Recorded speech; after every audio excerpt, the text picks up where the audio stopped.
channel I wanted to do some more kind of in-depth kind of personal videos to see if I could help you guys do some of my own experiences, and also just kind of interact and just let you in on a little bit more of myself. And the first kind of video I wanted to talk about was bullying, and it's something that a lot of people go through but not many people talk about.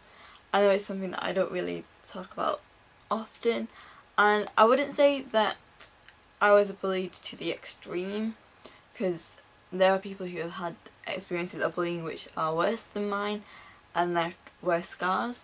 The scars that were left in me were more kind of emotional, kind of things that kept me closed off from opening up to people. And I also know that in today's day and age with social media, that it can be quite hard to be a young person going through that, because it can kind of seem as there's no escape. So I wanted to go through some top tips that I personally think helped me at the time deal with it, and hopefully it will help you guys. Some of this is mainly things that happen in school, but you can apply them to wherever you're getting bullied, if that's in the workplace or at uni or college or anything like that. So my first tip would be to tell somebody about it, and that kind of seems like an obvious tip because that's kind of the thing that most people tell you to do if you tell them that you've been bullied.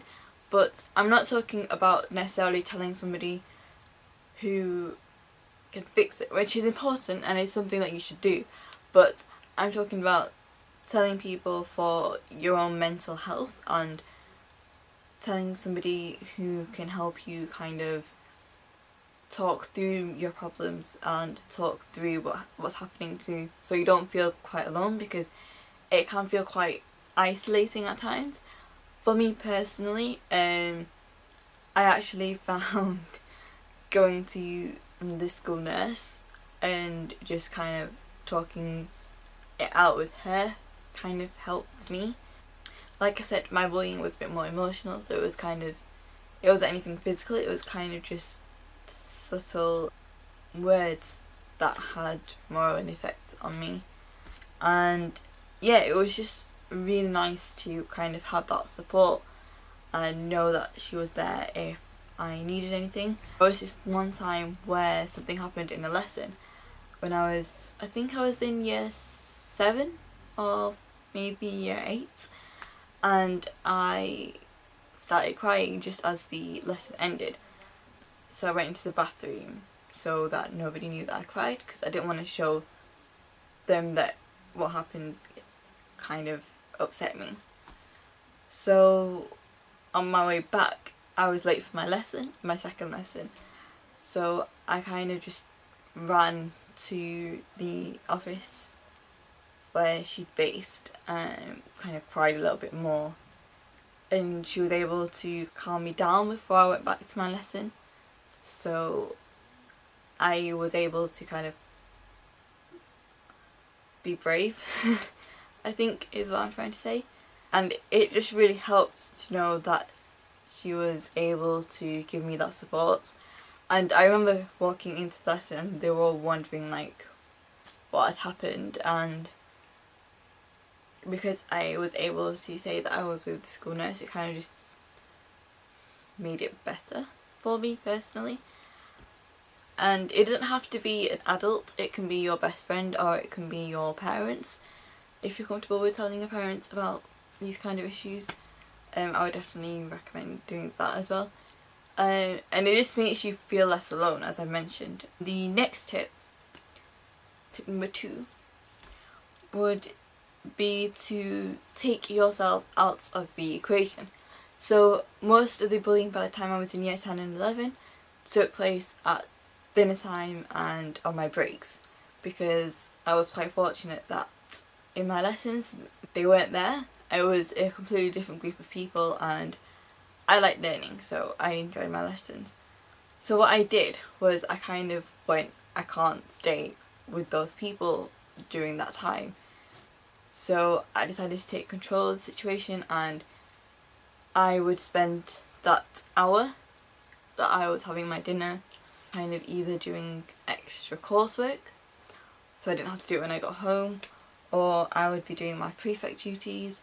And I was also a school librarian, so the library was kind of like my sanctuary at school, which is probably explains why I like books.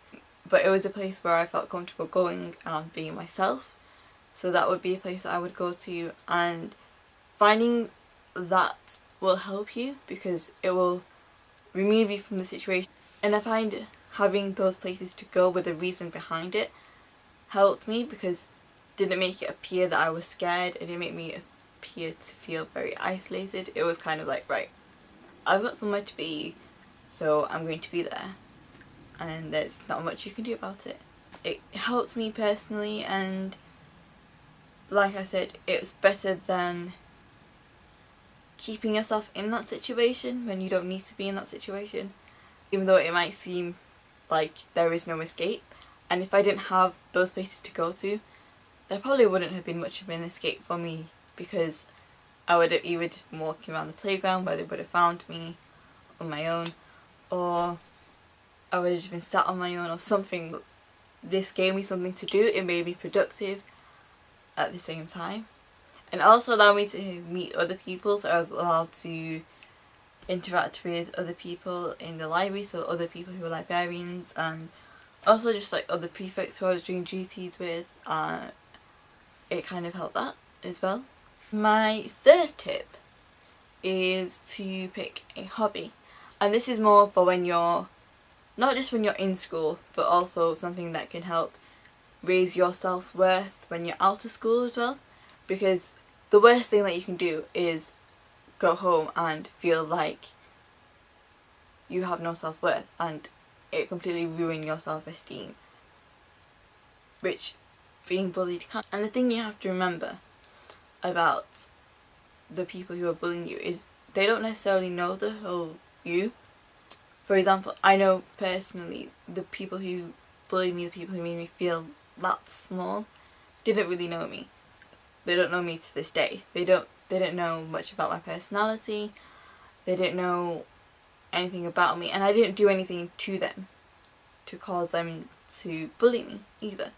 So I kind of began to realise that the problem wasn't with me, and I think the thing that helped me realise that was I was doing things outside of school.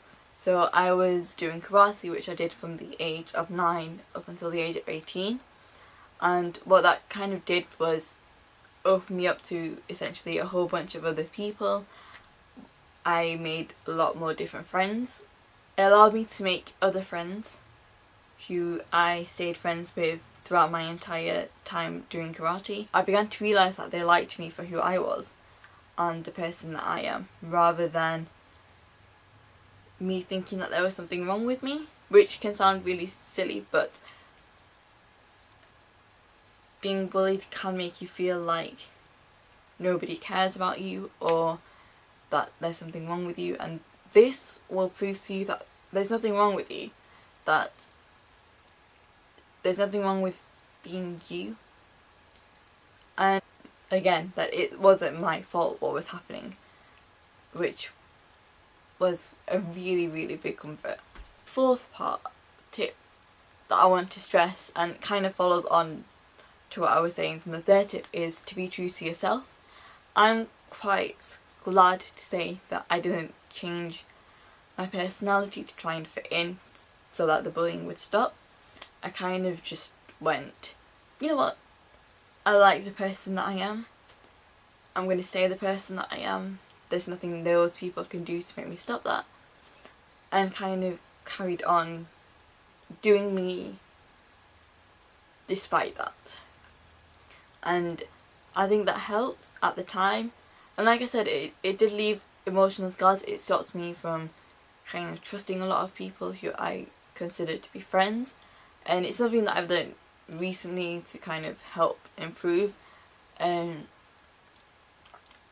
But other than that, I was quite happy with the person that I was. And I think it's because even when I watched TV or I read books, I knew that the person who gets bullied wins. I knew that it was just this portion of my life compared to the years of growing up, of having a job, of living, and it wasn't going to last forever. And I think that's something that you need to remember, because it can often feel very claustrophobic and like it's something that's going to stick with you forever, and it's not. I'm here to tell you that it stops and it doesn't carry on, and you don't have to carry that burden with you for the rest of your life. It will stop, and don't let that stop you from being you, experiencing your life, experience things that you want to experience without worrying what they're going to say. Because if you do that, those bullies have won. They've stopped you from living your life, and that's the worst thing that they can do.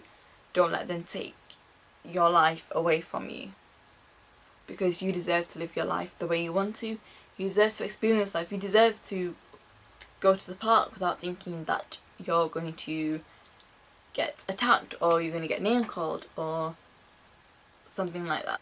And for my last tip, which is tip number 5, is more related to kind of this era of bullying. Before I mentioned how social media can kind of exuberate the bullying, and so my tip would be to be social media savvy. I'm not going to say don't use social media and kind of cut off all points. If that's something you want to do and you think that would help you, by all means do that. But for me personally, I found social media to be a great tool of interacting with my friends, and I wouldn't urge you to do that, because again, that could literally keep you on your own. But there are ways that you can use social media that benefits you and helps you without feeling like you need to censor yourself, because they are going to pick at every little tweet, at every little Facebook status that you post, and those are in your privacy settings, so you can make sure that when someone wants to see your profile on Facebook, they can't really see anything until they add you as a friend. They can only see your profile picture. And you can even make it so they don't see your profile picture. You can make it so the only people who can see you are people who you've requested, so nobody can find you on it. And your tweets can be protected, so you can have a protected Twitter where nobody can see your tweets, even when you're tweeting somebody who that person who's bullying you is friends with. They can't see your tweets, which is a great thing, which means that you can tweet what you want and say what you want confidently without worrying that people are going to nitpick at little things or read too much out of context. And things like Instagram as well, where you can privatize your account, and you can also block people. So if you find that the person who you've bullied has found you on social media, don't be afraid to press the block button, and don't be afraid to personalize your account. Don't just automatically panic and delete your account, because again, that person's won. That person would then have taken your freedom of expressing yourself away from you, and being online may be something that you need to help yourself to kind of give you your confidence back, because you to interact with other people. So yeah, thank you very much for watching this video. Those are my top 5 tips on bullying. There's a lot more that I could have done, but this video would have been an hour long if I included my entire experience in there. I will link some information of anti-bullying websites in the description bar, so if you are being bullied and you want some help, please go check those out. And also I will leave my email address in the description bar below as well, so if you want somebody to talk to, if you're being bullied, please don't be afraid to send me an email. I will definitely respond, and just be there for somebody to talk to if that's something that you need. And if you're being bullied, I just want to say like I mentioned before, it's not forever, it's just this particular point in time. Please remember that you are an amazing person. Please remember that you do have some self-worth in you, and please don't feel like there's no help out there. There is plenty of help out there for you, so please go and seek it. Please go and get advice from the people who are able to put a stop to it, especially if it's violent bullying. No type of bullying should be accepted. And yeah, I wish you guys all the best and all the luck in the world. If you have any other issues you want me to talk about, please leave them in the description bar below. And thank you guys for watching, and I'll see you next time. Bye!